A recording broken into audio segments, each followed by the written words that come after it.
nous sommes ensemble. Bonsoir à tous et bienvenue à ce Flash Info. Sommet Afrique-États-Unis, Alassane Ouattara exclu de la liste des invités. Le président ivoirien Alassane Ouattara a été personnellement écarté de la liste des chefs d'État invités au sommet Afrique-USA prévu du 9 au 11 juin 2025 aux États-Unis. Cette décision émanant directement de l'administration de Donald Trump fait suite à un profond mécontentement américain. Les États-Unis reprochent au président Ouattara sa volonté de briguer un quatrième mandat en dépit de la constitution ivoirienne, ainsi que l'exclusion des figures de l'opposition politique des élections d'octobre 2025. L'artiste Lidl fait une nouvelle apparition quelques semaines après l'assassinat de bébé Mathiste par son père et ranime la colère des internautes.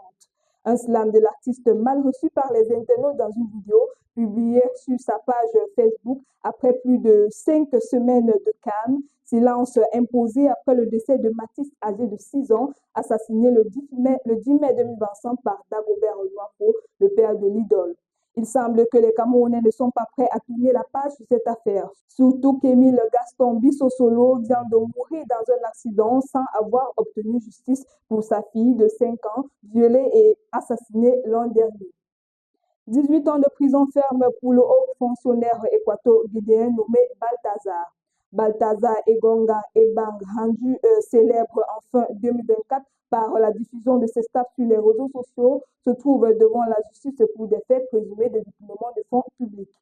Il est jugé pour sa gestion d'une société d'État sous le ministère des Finances. Le procès ouvert lundi dernier pour une durée de 3 jours concerne également plusieurs autres responsables de l'entreprise publique.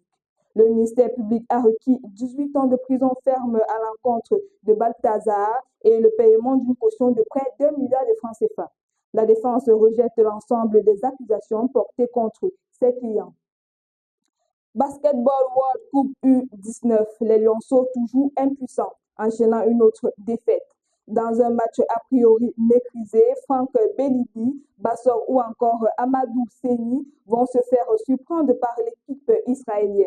Les Lionceaux de la balle orange menaient pourtant des mains de maître la rencontre avec 10 points d'écart au troisième quart de temps. Malheureusement, les poulains de coach Steve perdent le contrôle lors du dernier quart de temps et se font voler la victoire avec 4 points de différence.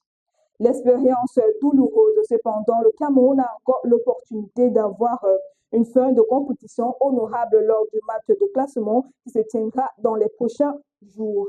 Et c'est tout pour ce point d'actualité, mesdames et messieurs. Merci de nous avoir suivis et restez connectés sur les antennes de Campus TV.